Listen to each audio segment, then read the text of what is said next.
Good morning मित्रों, जय श्री कृष्ण, जय द्वारकाधीश। मित्रों, आज આપણે ગીતોપનિષદ ભગવદ્ ગીતાના અધ્યાય નંબર 18 ઉપસાહર ત્યાગની પૂર્ણતાના શ્લોક નંબર 67 વિશેની માહિતી પ્રાપ્ત કરીશું।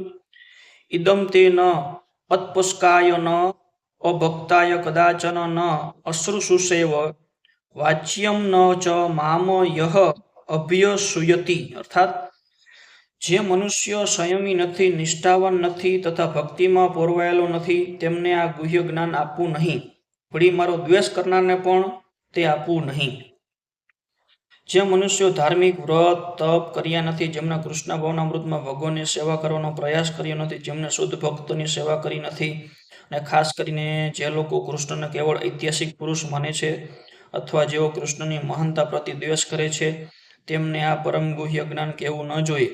પરંતુ કોઈ વખત જોવામાં આવે છે કે કૃષ્ણનો દ્વેષ કરનારા આસુરી મનુષ્યો શુદ્ધા કૃષ્ણની પૂજા જુદી જુદી રીતે કરે છે અને ધંધો ચલાવવા માટે ભગવદ્ ગીતાના પ્રવચનોનો વેપાર કરે છે। પરંતુ જે મનુષ્ય વાસ્તવમાં કૃષ્ણને જાણવા ઈચ્છતો હોય, તેણે ભગવદ્ ગીતાના આવા ભાષ્યોથી આગળ કહેવું જોઈએ। વસ્તુ કામી મનુષ્યો ભગવદ્ ગીતાના આશયને સમજી શકે નહીં। જો મનુષ્ય કામી ન હોત તો વૈદિક શાસ્ત્રોમાં નિર્દિષ્ટ નિયમોનું ચુસ્તપણા પાલન કરતો હોય તો પણ જો ભક્ત ન હોય તો કૃષ્ણને સમજી શકે નહીં।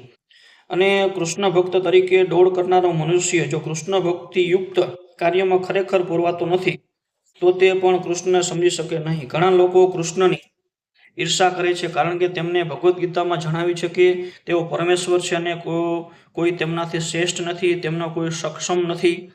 કૃષ્ણનો દ્વેષ કરનારા માણસો અનેક છે। આવા માણસોને ભગવદ્ ગીતા કહેવી ન જોઈએ, કારણ કે તેઓ સમજી શકતા નથી। શ્રદ્ધાવિહીન મનુષ્યો ભગવદ્ ગીતા તથા કૃષ્ણને સમજી શકે એ કોઈ શક્યતા નથી।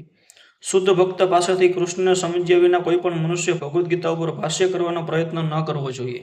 મિત્રો, આ શ્લોક આપણે પૂર્ણ કરીએ છીએ। નવો શ્લોકનો નવો વિડીયો માટે આ ચેનલને લાઈક અને સબસ્ક્રાઈબ કરજો, જેથી કરીને તમને નવા શ્લોકની નવી માહિતી મળી શકે। જય શ્રી કૃષ્ણ, જય દ્વારકાધીશ મિત્રો।